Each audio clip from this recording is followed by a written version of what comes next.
Hey guys, it's William Eats Videos here, and today I'm going to make a Balisong tutorial on how to do the basic horizontal opening.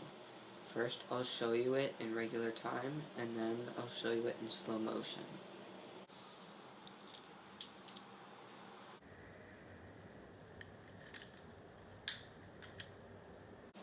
So, to do the basic horizontal opening, you want to hold on to the safe handle and throw the bite handle out. Just practice that motion.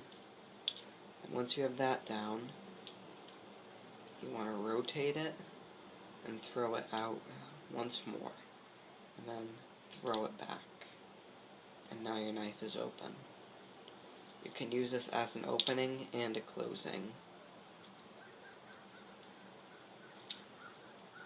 So here it is again.